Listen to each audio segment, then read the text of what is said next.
Hey, welcome to Night Whispers.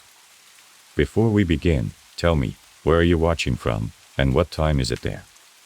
And if you enjoy this kind of content, don't forget to subscribe, it really helps.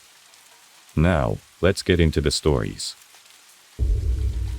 I knew taking the job near the Great Smoky Mountains was going to be lonely, but I never imagined it would be this silent. My first week out here at the Fire Lookout Tower was almost peaceful. I woke up every morning to a crisp, cold sunrise, the trees stretching endlessly into a green sea, with nothing but the occasional rustling of wind and the chirps of birds to keep me company.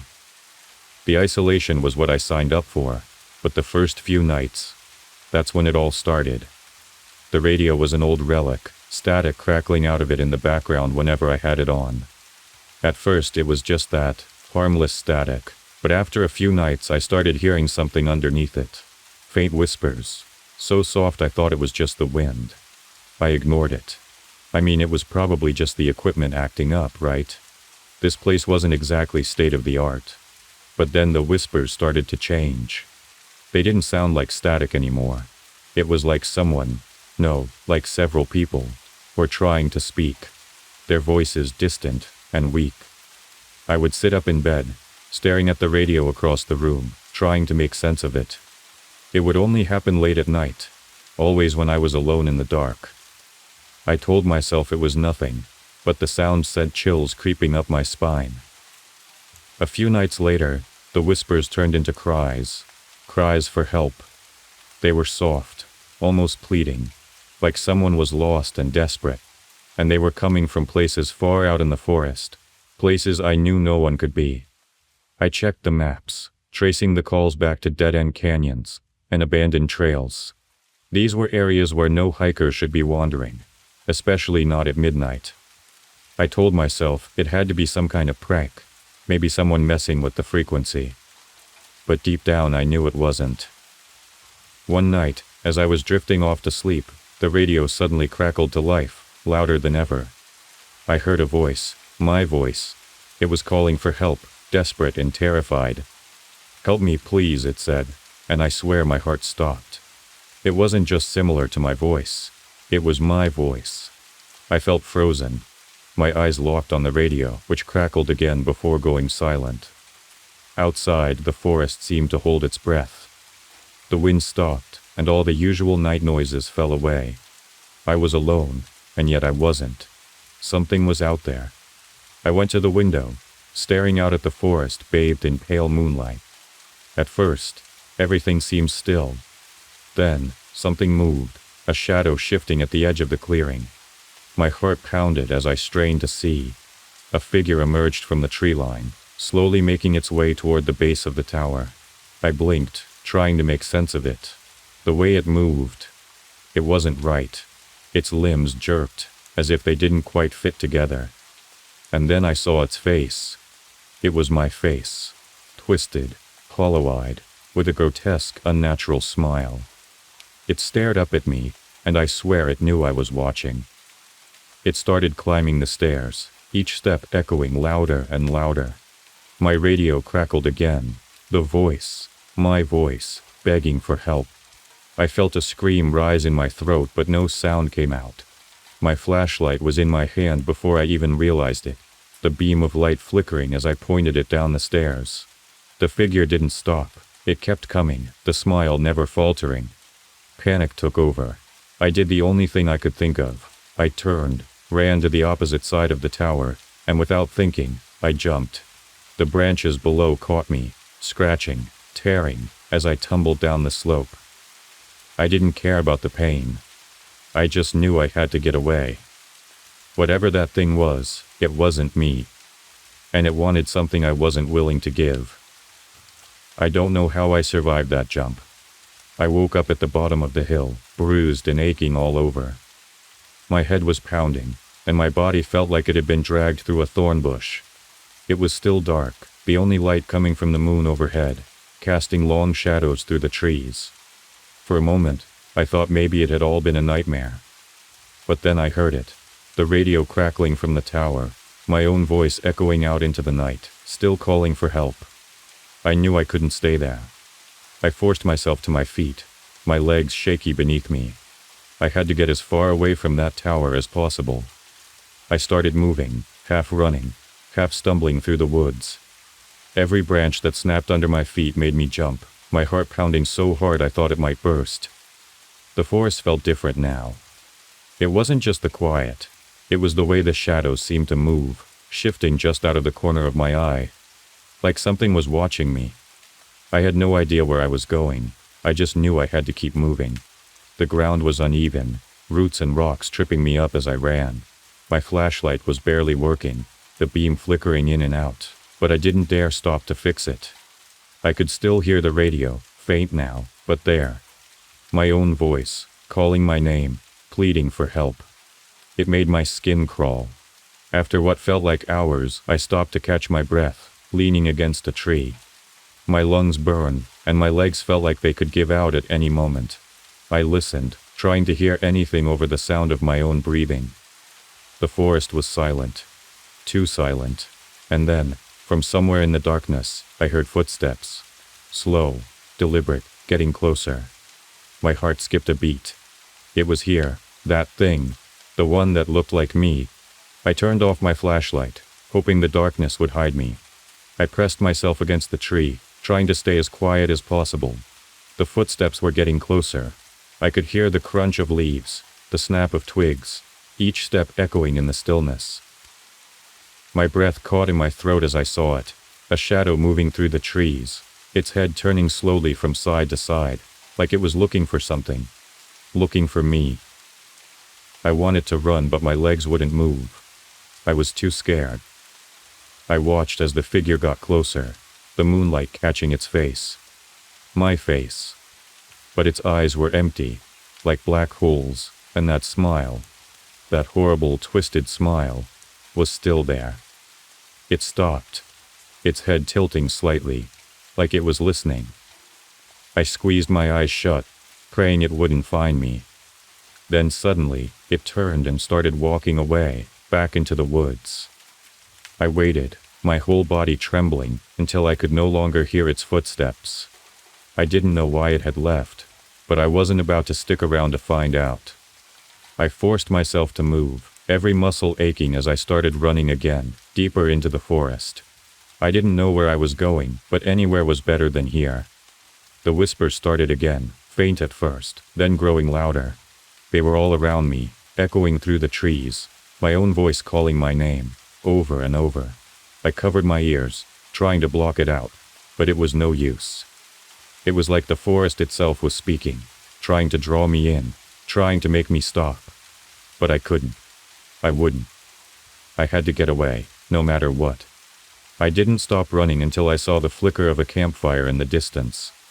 I stumbled toward it, my legs barely holding me up. A group of hikers looked up as I burst into their camp, their faces a mix of shock and confusion. I must have looked like a madman, covered in dirt and scratches, my eyes wild with fear. I tried to explain, but the words wouldn't come out right. They didn't need to understand. They could see the terror in my eyes. They let me stay by the fire, and for the first time that night, I felt a small sense of safety. Sitting by the campfire with the hikers felt like the first breath of fresh air after being underwater too long. The warmth of the flames chased away some of the chill that had settled into my bones. The hikers asked questions. Who was I? Where had I come from? But I could barely get the words out. All I could do was mutter about the tower, about the voice that wasn't mine. They exchanged uneasy glances but let me stay. It was enough for me to feel just a little less alone. The firelight flickered, casting long shadows around the clearing. I tried to tell myself I was safe now, that whatever had been following me couldn't come this far. But deep down, I knew that wasn't true. The forest felt alive, like it was listening, watching, and the shadows beyond the fire's glow seemed to shift and move on their own. I couldn't sleep, even though the other hikers eventually lay down, exhausted. My body was sore and aching, but my mind wouldn't let me rest. Every rustle of the leaves, every crackle of the fire made me jump. My eyes kept drifting to the edge of the clearing, expecting to see that figure again, my face, smiling that horrible smile. I tried to keep my eyes on the fire, tried to focus on the warmth, the light, but I could feel the forest pressing in on me. Then I heard it again. My voice. Faint, but clear, coming from somewhere in the darkness. "Help me, please." My stomach twisted, and I felt all the warmth drain from my body. It was the same words, the same tone, like a broken record repeating over and over. I turned, looking at the hikers, but they were all asleep, oblivious. I was alone again with the voice. I stood up, my heart pounding. The voice was getting louder, echoing through the trees. I could hear it from all directions surrounding me. My own voice, pleading, desperate. I stumbled backward, almost tripping over one of the sleeping hikers. I wanted to wake them, to make them hear it too, but something stopped me. A sense of dread, like if I acknowledged it, if I said it out loud, it would make everything worse. The voice grew louder still, until it was almost deafening. I pressed my hands to my ears, trying to block it out, but it was no use. It was inside my head, rattling around like a trapped insect. I backed away from the campfire, my eyes darting around the clearing, searching for the source. And then, at the edge of the firelight, I saw it. The figure. My face, twisted and wrong, staring at me from the shadows. Its mouth moved and the words came out. My words. "Help me. Please." It stepped closer and I could see the darkness in its eyes, empty and hollow. The smile on its face widened, stretching too far, like it was enjoying my fear. I wanted to scream, but my voice caught in my throat. I turned and ran, sprinting past the sleeping hikers, away from the campfire, deeper into the forest. Branches whipped at my face, the underbrush clawing at my legs, but I didn't stop. I could hear it behind me. The footsteps. The voice. Still calling my name. Still pleading for help. The forest closed in around me, the darkness swallowing me whole. I ran until my legs gave out, collapsing onto the forest floor, my chest heaving. The whispers were all around me now, my own voice mixed with others, a chorus of desperate pleas. I closed my eyes, tears streaming down my face, and prayed for it to stop. Suddenly, there was a hand on my shoulder. I gasped, jerking away, but it was one of the hikers, his face filled with concern. "Hey, it's okay," he said, his voice breaking through the noise in my head. "You're safe now." I looked around, realizing I was back at the camp. The other hikers were awake, their faces worried, the fire still crackling nearby. But as I looked past them, into the dark forest, I knew it wasn't over. The shadows were still there, shifting, waiting. And somewhere out there my own voice was still calling, still begging for help. And I knew, deep down, that it wouldn't stop until it got what it wanted. I swear, everything was going great until it wasn't. We were all having a blast. Lily, Ethan, Noah, Hannah, Alex, and me. The sky was perfect, the canyon was huge and beautiful, and it felt like we were on top of the world. We had our ropes, our gear, and we were ready to take on whatever nature threw at us. At first, it was nothing but laughter and jokes, like we were invincible. We were rappelling down rocky ledges, our voices echoing back at us, and I remember thinking, this is exactly what I needed, a break from all the stress back home, just us and the wild. Then it all changed. It happened so fast. One moment we were climbing down, and the next, the ground started to shake. It wasn't just a little tremor either. It was like the whole world decided to have a meltdown. I heard someone shout, and suddenly there were rocks everywhere, crashing down like a nightmare. Dust filled the air, and I couldn't see anything. I remember feeling my heart in my throat, my hands clawing at the canyon wall as I tried to find some kind of cover. When the dust settled, we were all coughing, trying to figure out what just happened. We looked back the way we came, and it was like our exit had just vanished, buried under a ton of rock. I felt this cold dread seep into me, like ice spreading through my veins. There was no way out. We were trapped. Ethan, always the calm one, tried to reassure us, saying we'd find another way. But I could see it in his eyes. He was just as scared as the rest of us. We decided to set up camp, since the sun was already starting to dip below the canyon walls. It got dark fast, way faster than I expected. The shadows stretched out, and I swear they felt like they were creeping closer, like they had a mind of their own. We made a fire, trying to keep the darkness at bay, but it didn't help much. It only made the shadows dance, flickering along the canyon walls, making everything look even more eerie. I kept glancing over my shoulder, feeling like someone, or something, was watching us from the dark. Ethan said he was going to scout ahead, see if he could find another way out. I didn't like the idea of him going alone, but he was always the brave one, the one who knew what to do. So we let him go, and the rest of us just waited. The quiet was the worst part. It wasn't just quiet. It was dead silent, like the whole canyon was holding its breath. I hugged my sleeping bag closer, trying not to think about what could be out there. Every little sound made me jump. The wind, the crackle of the fire, even my own breathing. And then we heard it. A voice calling our names. At first I thought it was Ethan, that he was coming back, but something about it wasn't right. It echoed weirdly, like it was bouncing around too much, stretching in ways it shouldn't. It made my skin crawl, and I could see Hannah's eyes go wide, like she felt it too.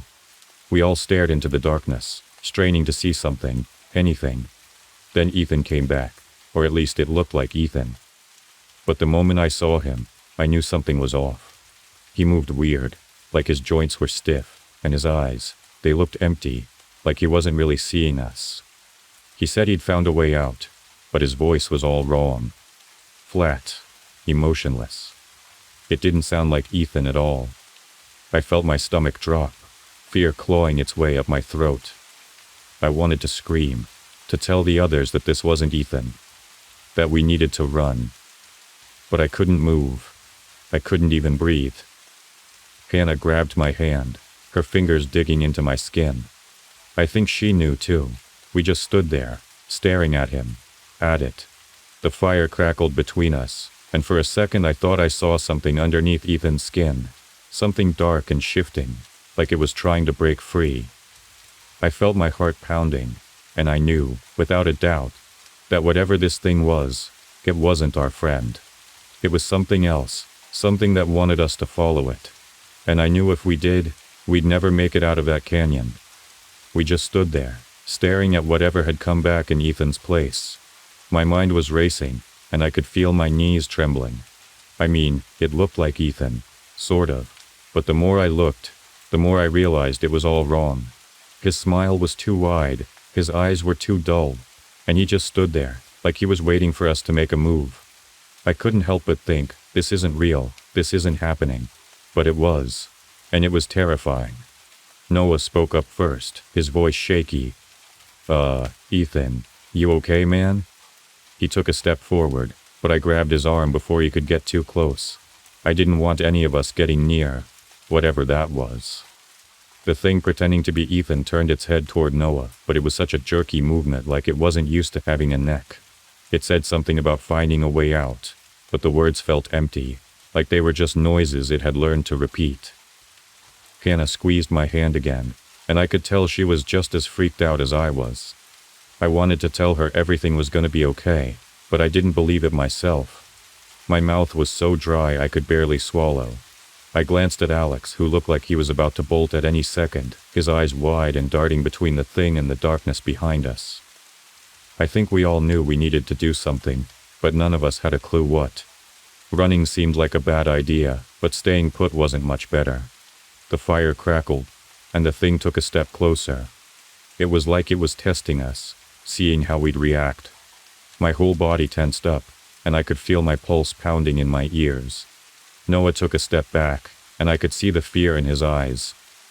I think we all realized right then that this thing wasn't going to leave us alone. It wanted something, and it wasn't just trying to help us find a way out. "We need to move," I whispered, barely loud enough for Hannah and Alex to hear. I wasn't even sure where we were supposed to go, but I knew we couldn't just stand there waiting for whatever this was to make the next move. Hannah nodded. her eyes wide, and Alex swallowed hard, glancing around like he was trying to figure out an escape route. Noah turned back to us, and I could see the panic starting to take over. "What do we do?" he mouthed, his face pale. I didn't have an answer, but I remembered that narrow crevice we'd passed earlier. The one that looked like it barely had enough room for us to squeeze through. It wasn't much, but it was something. I leaned in close to the others, keeping my eyes on the thing that looked like Ethan. "The crevice," I whispered. "We need to get to the crevice." Hannah's eyes widened even more, but she nodded. I could feel her trembling next to me, and I knew she was just as scared as I was. I took a deep breath, trying to steady myself. We had to do this. We had to move, and we had to do it now.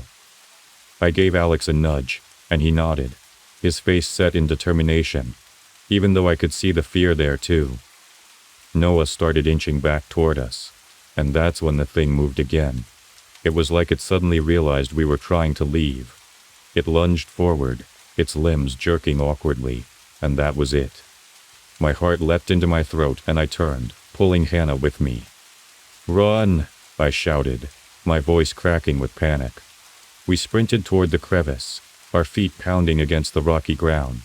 I could hear the thing behind us, its movements weird and unnatural, like it was trying to remember how to be human.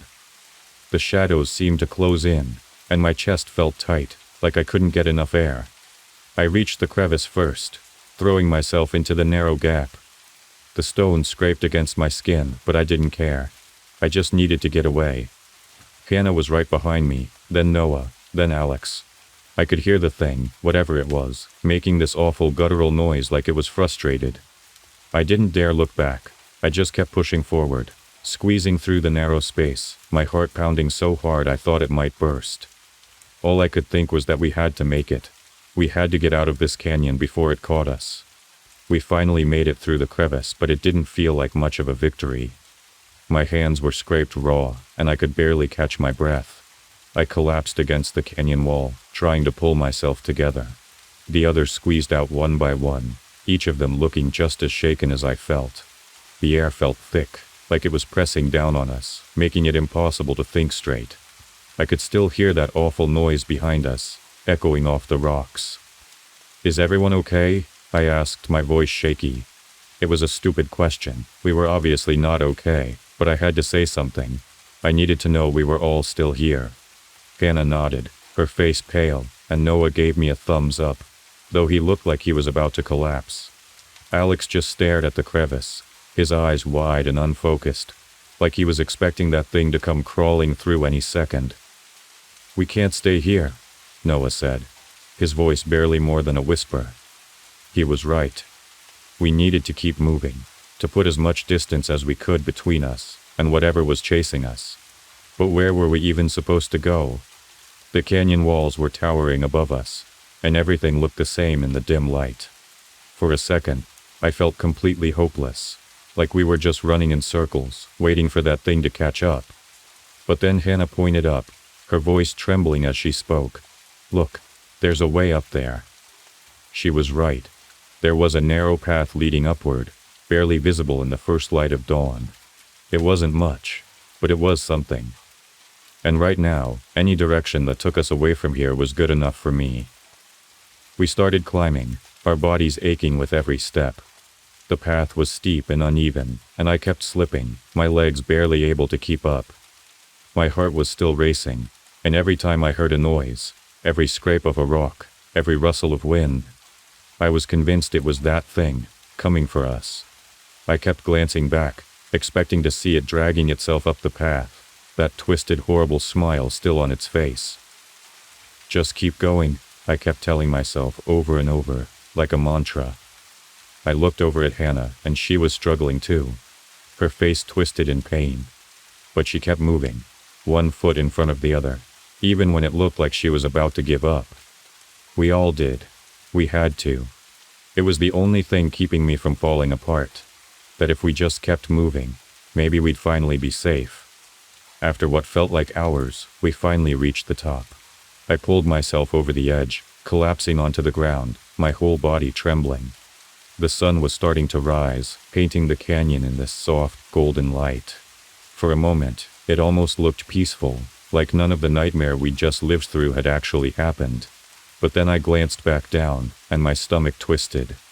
There, at the entrance of the crevice, was the thing. It was just standing there, staring up at us, its face no longer even trying to look like Ethan. It was twisted, dark, and shifting, like something out of a nightmare. Its hollow eyes locked onto mine, and I felt this chill run through me, like it was promising that this wasn't over. Not yet. I turned away, pulling myself to my feet. "We need to keep moving," I said, my voice barely more than a whisper. The others nodded, and we started walking, leaving the canyon behind us, the sun slowly rising higher in the sky.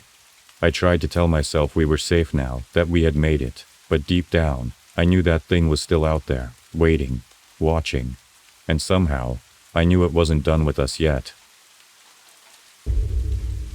We were supposed to be getting away from it all, you know, just two buddies, a weekend of hunting, no phones, no stress. Reed had talked me into it, said it would be epic, and for some reason, I believed him. I didn't think twice when he said the Utah desert was the perfect spot. Yeah, sure. I had heard some of the stories, but come on, it was just a desert, right? Nothing out there but sand, rocks, and the occasional lizard. Or so I thought.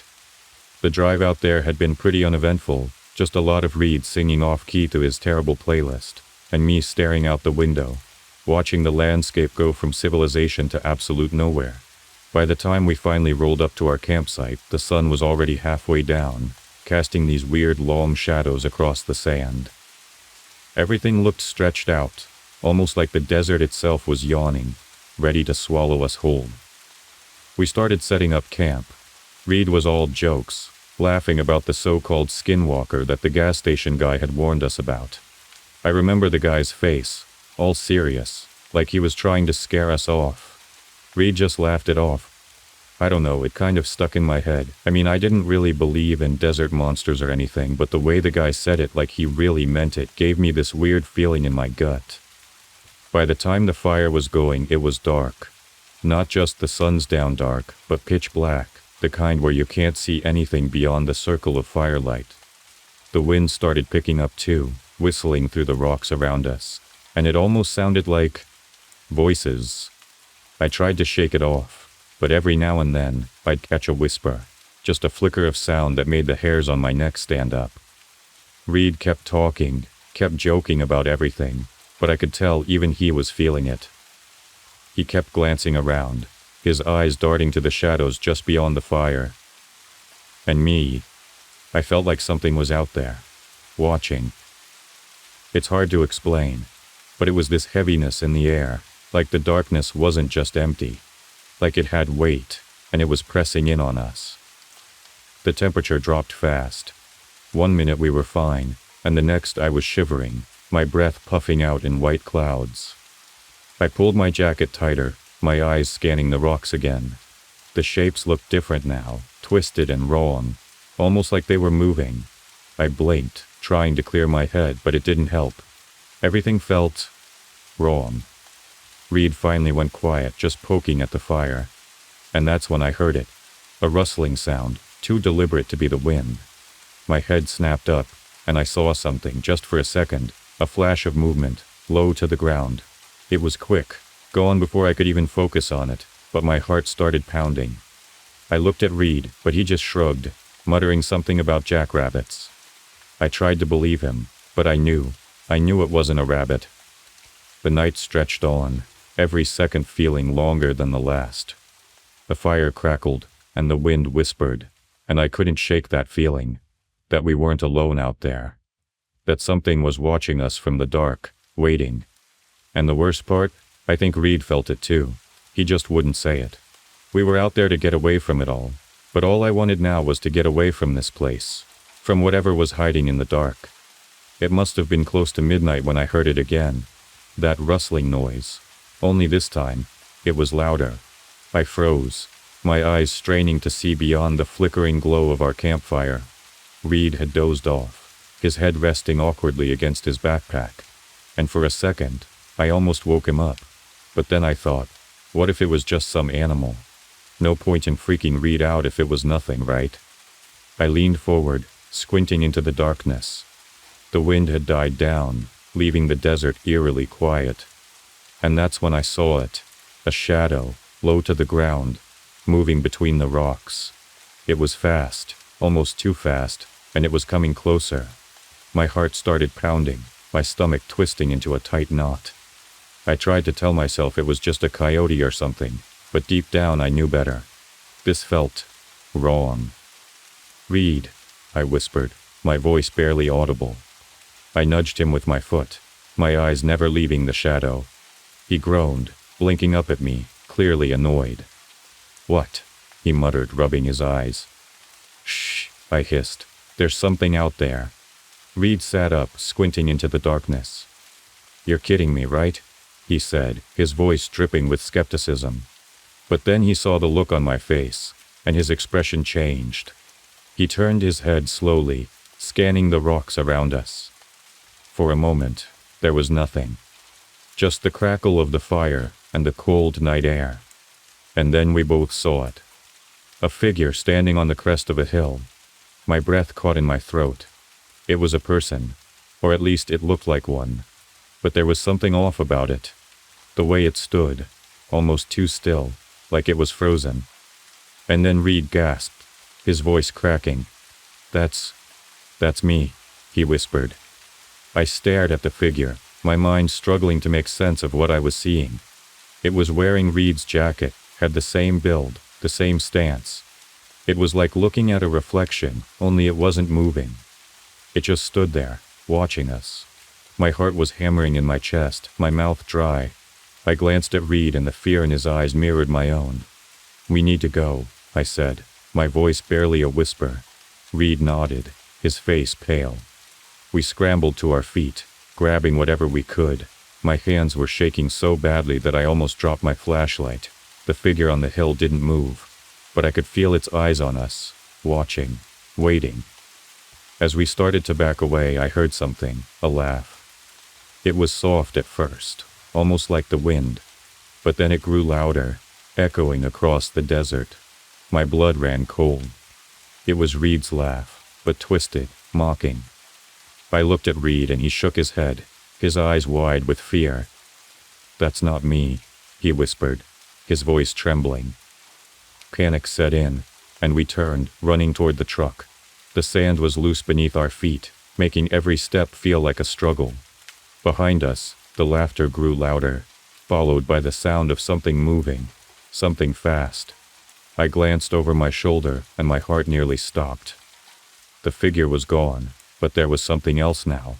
A shape, low to the ground, darting between the rocks, its eyes glowing in the darkness. "Run!" Reed shouted, and I didn't need to be told twice. My lungs burned, my legs felt like they were made of lead, but I kept running, the truck finally coming into view.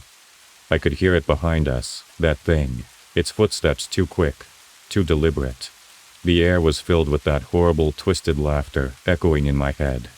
We reached the truck, and I fumbled with the door, my fingers numb from fear.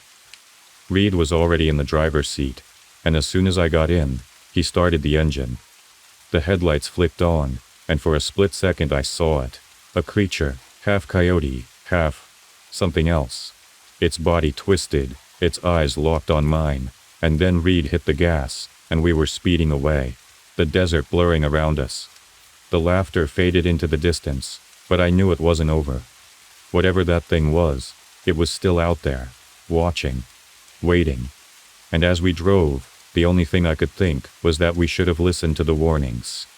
We never should have come to the Utah desert. Reed kept the pedal floored, and the truck bounced over the rough desert terrain, each jolt making me clench my teeth. I kept looking over my shoulder, half expecting to see that thing right behind us. My heart was pounding so hard it felt like it was going to burst out of my chest. The headlights cut through the darkness, but the desert seemed endless. It was like no matter how far we drove, we weren't getting any closer to safety. "Are we even going the right way?" I asked, my voice shaky. Reed didn't answer. His eyes were glued to the road. If you could even call it a road, It was just sand, rocks, and the occasional scrubby bush. His knuckles were white on the steering wheel, his jaw clenched. I could tell he was just as scared as I was, maybe even more. "I don't know," he finally said, his voice barely audible. "I think so." The truck hit a particularly deep dip, and I nearly smacked my head on the roof. I groaned, clutching at the door handle to steady myself. I glanced out the window, and for a second, I thought I saw something moving alongside us. My breath caught in my throat, and I squinted, trying to make it out. It was just shadows, I told myself. Just the desert playing tricks on me. But deep down, I didn't believe it. Reed must have seen it too, because he suddenly swerved, the tires skidding on the loose sand. "Did you see that?" he shouted, his voice cracking. I didn't want to answer. I didn't want to admit that, yeah, I'd seen it. Something keeping pace with us. Something that shouldn't be able to move that fast. The truck fishtailed, and for a second I thought we were going to flip. But Reed managed to get it under control, and we kept going, the engine roaring as he pushed it as hard as it could go. My hands were shaking. My fingers numb as I gripped the dashboard. The laughter had stopped, but the silence was almost worse. It felt like the entire desert was holding its breath, waiting for us to make a mistake. Suddenly, the truck's headlights caught something ahead. A shape, standing right in the middle of our path. Reed cursed under his breath and slammed on the brakes. The tires screeched, the truck skidding to a stop just a few feet from the figure. My heart felt like it had stopped completely. It was the same thing we'd seen before, a twisted version of Reed staring at us with those empty eyes. What do we do?" I stammered, my voice barely a whisper. Reed didn't answer. He just stared at it, his face pale, his eyes wide. The figure took a step toward us, its movements jerky, unnatural. My stomach turned, and I felt a wave of panic rising in my chest. We had to get out of there. We couldn't just sit here and wait for whatever that thing was to reach us. "Go," I shouted, my voice cracking. "Just drive."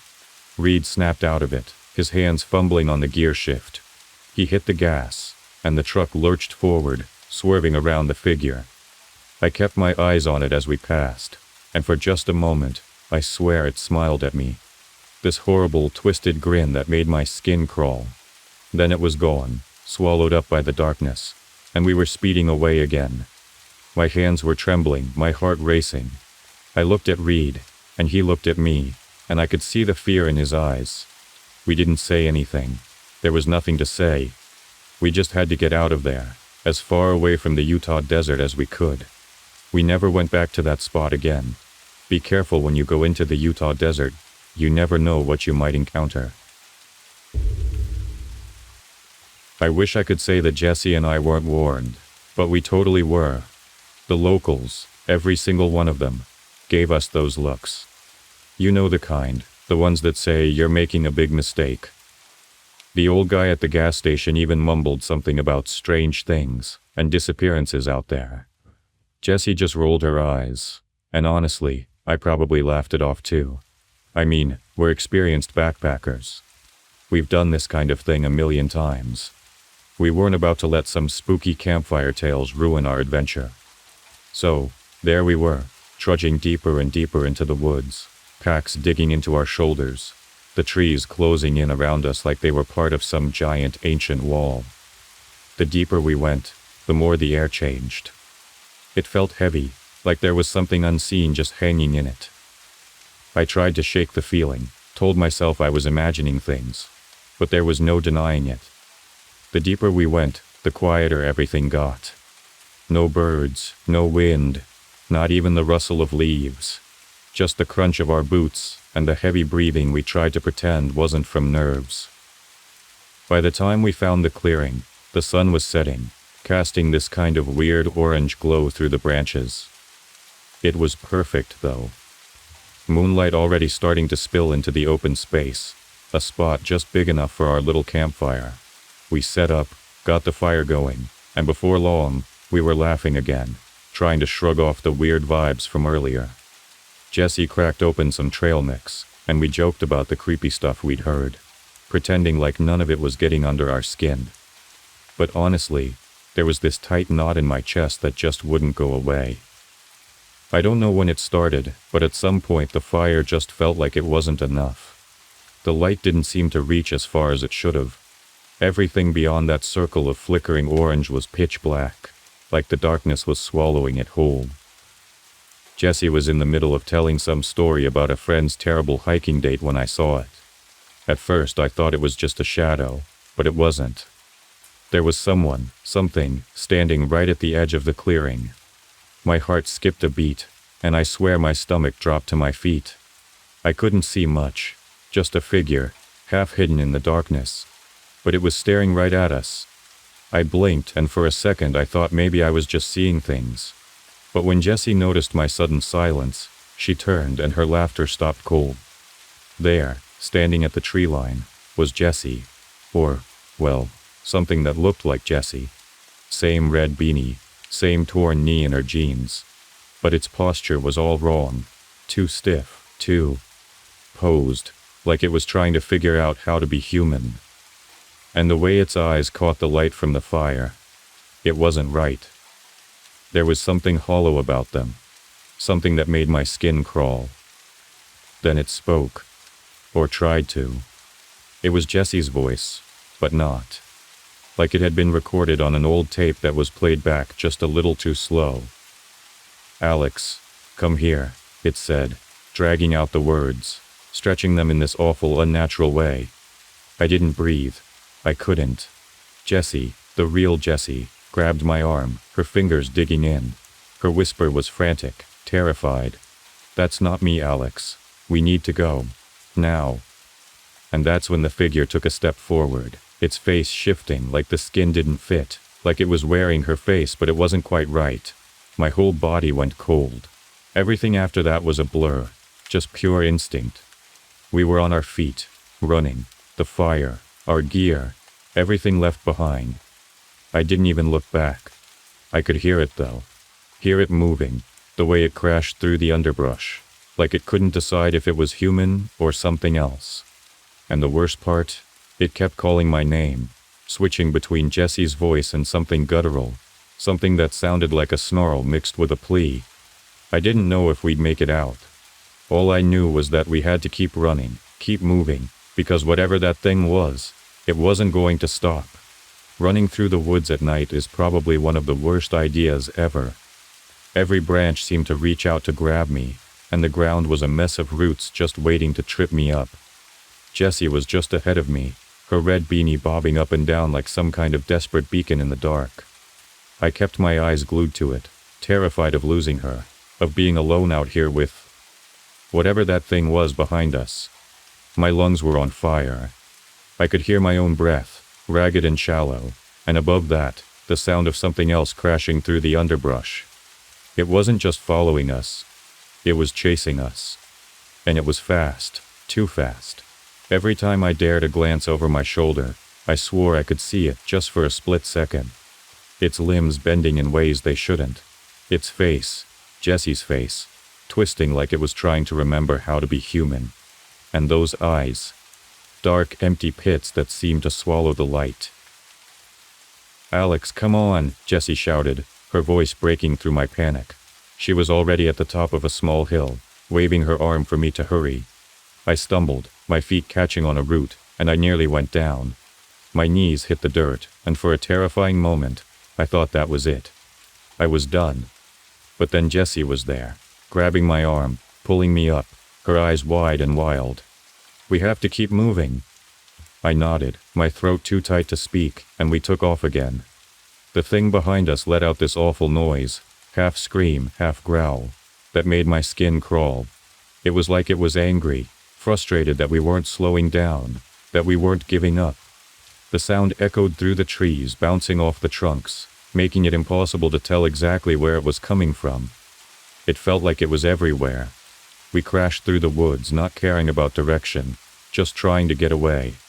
My legs were shaking, every muscle screaming at me to stop, but I couldn't, I wouldn't. Jessie was right beside me, her face set in this determined grimace. And I knew she was feeling the same fear I was. The kind that digs deep, that makes you feel like a cornered animal. We had to keep going. We had to find a way out. Suddenly, Jesse grabbed my arm again, yanking me to the side. I almost protested, but then I saw it. A faint break in the trees, a path, or maybe an old road. We stumbled onto it, our feet slipping on the loose gravel. And for a moment, I felt a flicker of hope. Maybe, just maybe, we could get out of this. Maybe there was a way to escape. But then I heard it again. The voice. My name. Twisted and broken, echoing through the darkness. Alex, come here. It was closer now, too close, and I felt the panic rise again, a cold sweat breaking out across my skin. Jessie looked at me, her eyes wide, and I could see the fear there, the same fear I felt. We weren't safe yet, not even close. I don't know how long we kept running. Time felt like it had completely warped, minutes stretched into hours, or maybe it was the other way around. All I knew was that my legs were about to give out, and Jessie's face was pale, a mix of exhaustion and raw terror. We stumbled along the old road, our feet slipping on the loose gravel. It wasn't much, but at least it was a path, something that led somewhere other than deeper into the darkness. We heard it again, that awful voice. This time it was closer, so close it felt like it was breathing down my neck. Alex, Jessie, it called, the words dragging out in that strange, broken way. My heart pounded, and I could feel the sweat soaking through my shirt. I tried to focus on moving, just one step in front of the other, but every rustle, every sound in the woods made me jump. Then, just when I thought I couldn't go any farther, we saw it. Headlights. A flicker of light through the trees, the rumble of an engine growing louder. I grabbed Jessie's arm, practically dragging her as we stumbled towards the light. A truck, an old pickup, was coming down the road. I waved my arms, shouting, my voice cracking from the strain. Hey, stop, please. The truck skidded to a stop, gravel spraying as it did. The driver, a man with grizzled hair and a face lined with worry, leaned out the window. He took one look at us, his eyes widening, and then jerked his thumb towards the back. Get in, he yelled, no questions asked. We didn't need to be told twice. We scrambled into the back, collapsing against the metal, barely able to catch our breath. Jessie clung to me, her whole body shaking. The truck lurched forward, the engine roaring as it sped down the road. I dared to glance back, my eyes scanning the dark edge of the woods, and that's when I saw it. It was standing there, right at the edge of the trees. It looked like Jessie again, but its face was wrong, like a mask that didn't quite fit. And its eyes, those empty dark pits, locked onto mine. It smiled then, this twisted, awful smile, and I swear I heard it whisper my name one last time. The sound carried over the roar of the truck's engine, and I felt a shiver run through me, all the way to my bones. Jessie buried her face against my shoulder, her voice a shaky whisper. We made it. We're safe. But even as she said it, I couldn't shake the feeling that we weren't. Not really. The driver didn't say a word, his eyes fixed on the road ahead, his hands tight on the wheel. He knew. Just like the locals had known, some places weren't meant for people, and some things weren't meant to be seen. As the truck sped away, the forest grew smaller behind us, but I knew that it wasn't over. The thing in the woods, the thing that wore Jessie's face, was still out there. And somehow, I had this awful feeling that it wasn't done with us yet. I'll be honest, I was more excited about this camping trip than anyone else. Tom had practically begged for a break from work. Lucy needed time away from her constant doom-scrolling, and Brandon, well, he didn't exactly leap at the idea of leaving his video games behind. But me? I thought it'd be a chance for us to reconnect, you know? Something about being away from the noise of city life and sitting by a campfire sounded like it might heal all the little fractures that had formed between us. So we packed the car to the brim and set off into the Idaho wilderness, ready for our little adventure. The campsite was perfect, too perfect really. The kind of spot you'd see in a glossy camping brochure, tall pines framing a serene lake, the water still enough to be a mirror. I remember thinking, almost joking to myself, that it was so pretty, It had to be haunted. I should have trusted my gut. We set up camp, and everyone settled in surprisingly well. Brandon and Lucy were even getting along for once, helping Tom with the tent while I gathered firewood. We roasted marshmallows and laughed about how none of us knew what we were doing.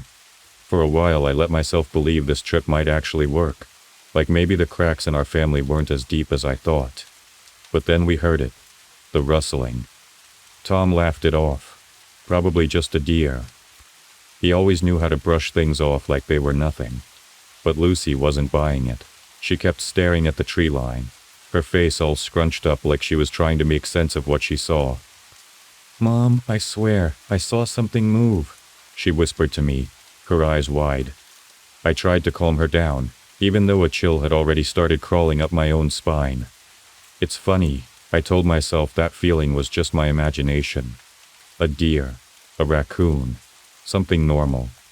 But there was this stillness that fell over the camp as the sun dipped below the horizon. Even the wind seemed to stop.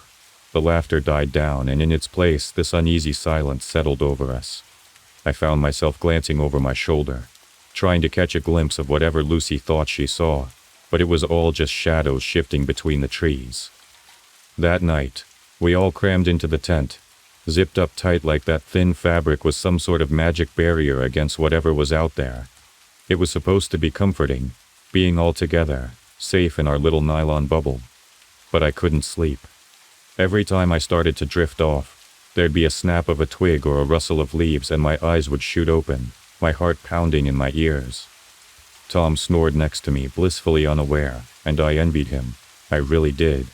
Lucy was curled up, her face buried in her sleeping bag, and Brandon had his headphones in, like he thought he could just tune out the entire forest. Me? I lay there, staring up at the dark ceiling of the tent, listening. It felt like hours, just me and the noises outside, each one worse than the last. And then, there it was again, rustling, closer this time.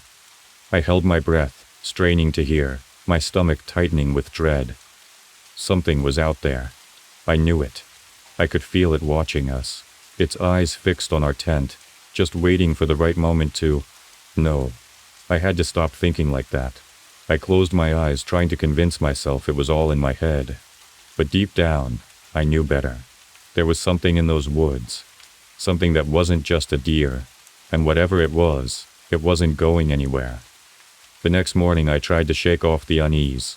It was daylight after all. Things always look less terrifying when the sun's out. I kept telling myself that anyway. Tom, of course, was acting like nothing had happened. He was already up, brewing coffee over the campfire like we hadn't spent half the night listening to something circling our tent. "Sleep okay?" he asked, and I gave him a look that said, "You've got to be kidding me." But I just smiled, because why worry everyone more than they already were? After breakfast, Tom suggested we take a hike. I wasn't so sure about that. Something about leaving the campsite made me uneasy, like we'd be giving up the one place we had any semblance of control. But Lucy and Brandon seemed excited, and I didn't want to be the one to spoil things. So, we set off, following a narrow trail that snaked deeper into the forest. At first, it was almost fun. Brandon was making dumb jokes, poking at Lucy until she shoved him, and Tom was pointing out different kinds of trees like he actually knew what he was talking about. I tried to relax, to let myself just enjoy being with them. But the further we walked, the quieter it got. The birds that had been chirping earlier, gone. Even the breeze seemed to vanish, and that thick, unnatural silence from the night before crept back in. We were about an hour in when we saw it, just standing there, in the clearing ahead. A deer, or at least it looked like a deer at first. Its legs were too long and it was standing strangely, almost like it was trying to mimic how a person would stand. Tom stopped, his smile fading. "That's weird," he muttered, and I could hear the unease in his voice. Lucy grabbed my arm, her fingers digging into my skin. "Mom, that's it. That's what I saw last night." I tried to tell her it was just a deer, but the words caught in my throat. The thing turned its head toward us, and I swear its eyes were wrong. Too big. Too human. Tom took a step back, pulling Brandon with him. "We should go," he said, his voice low. He didn't need to tell me twice. We turned, trying to move as calmly as we could, but I could feel it watching us. The hairs on the back of my neck stood on end, and every instinct in me screamed to run. But I didn't want to set it off, whatever it was. We walked faster and faster until we were almost jogging, and that's when we heard it. A screech, high-pitched and unnatural, echoing through the trees. "Run," Tom shouted, and we did. We ran, crashing through the underbrush, branches whipping at our faces. I grabbed Lucy's hand, pulling her along, and I could hear Brandon behind me, panting, his footsteps frantic. The forest seemed to close in on us, the trees blurring together as we stumbled back toward camp. And all the while, I could hear it behind us, that awful screeching, getting closer and closer. By the time we burst back into the campsite, my chest was burning, my legs shaking. Tom was already at the tent, grabbing whatever he could, his face pale. "Get in the car," he yelled, and I didn't argue. We piled in and Tom fumbled with the keys, his hands trembling. I looked out the window, back at the tree line, and there it was, standing just at the edge, watching us. Its skin seemed to ripple, like it was barely holding itself together. The car roared to life, and Tom floored it, the tires kicking up dirt as we sped down the narrow road. I didn't look back. I couldn't. All I could do was hold Lucy close, her sobs muffled against my shoulder, and pray that whatever that thing was, it wasn't following us. And as we drove, that silence returned, the kind that filled your ears and settled deep in your bones. The kind that told you this wasn't over, not by a long shot. The ride to the ranger station was a blur. Tom drove like a man possessed, his knuckles white on the steering wheel. And I just kept glancing back, expecting to see that thing bounding out of the woods, twisted limbs and all. Lucy had stopped crying, her face pressed against my chest, and Brandon was staring straight ahead, his eyes wide and unblinking. No one spoke. What was there to say? We all knew what we saw, and none of us knew if we were safe yet. When we finally reached the ranger station, Tom almost crashed into the front gate. He slammed on the brakes, and we all just sat there for a second, the silence hanging heavy in the car. "Out," he finally said, his voice hoarse. And we scrambled out, rushing toward the small wooden building like it was some kind of sanctuary. The ranger on duty was a young guy, maybe in his late 20s, with a bored expression and a coffee cup in his hand. He looked up as we burst through the door, his eyes widening at the sight of us, disheveled, terrified, probably looking half crazed. Whoa, what's going on?" he asked, putting down his coffee. Tom tried to explain, but the words came out in a jumble. "Deer, not a deer, something wrong in the woods. It chased us." The ranger's skeptical look didn't help my already frayed nerves. "Ma'am, are you saying you saw a deer?" he asked, and I could hear the disbelief in his voice. I wanted to scream. I wanted to grab him by the shoulders and shake him until he understood. But instead, I just nodded, my hands trembling. "It wasn't a deer," I whispered. "It had human eyes." The ranger's expression changed then, just for a second. His eyes flickered with something. Recognition, maybe? Fear? He cleared his throat and stood up, motioning for us to sit down. "All right, just stay here. I'm gonna make a call," he said, his voice suddenly a lot less casual. He walked into the back room, and I heard him speaking in hushed tones, his words too muffled to make out. Tom slumped into a chair, his head in his hands, and Brandon finally seemed to snap out of his daze. "Mom, what was that?" he asked, his voice barely a whisper. I didn't know what to tell him. How could I explain something I didn't understand myself?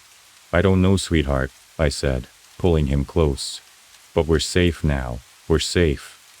I wasn't sure if I believed it. The ranger came back, his face pale, and he avoided looking directly at us. "I've got someone coming," he said, his voice tight. "Just sit tight, okay? Don't go anywhere." That was the moment I knew, deep down, that whatever we'd seen, it wasn't something new. It wasn't something unheard of. And that scared me more than anything else. Because if the Rangers knew about it, if they had a plan for this kind of thing, it meant it had happened before, and it meant it could happen again. We spent the rest of the night at a small motel, the four of us crammed into a single room. No one slept. We kept the lights on, the curtains drawn tight, and every so often, I'd peek out, half expecting to see those eyes staring back at me through the window. Tom sat by the door, a chair wedged under the handle, like that would be enough to keep whatever it was out. By morning, we were gone. Packed up, checked out, and on the road before the sun was fully up. None of us spoke as we drove away from Idaho, the forest fading into the distance behind us. But I knew we'd never really leave it behind. Not the memory of it, not the feeling of those eyes watching us. The kind of feeling that sinks into your bones and stays there, no matter how far you run. And as we crossed the state line, I found myself glancing back one last time, the trees blurring together in the rearview mirror. I knew we never would return to those woods. Be careful out there. Thank you for staying with me until the end. I hope tonight's stories kept you company in the dark. Sleep well, and if you enjoyed this, don't forget to subscribe. Good night, and see you in the next one.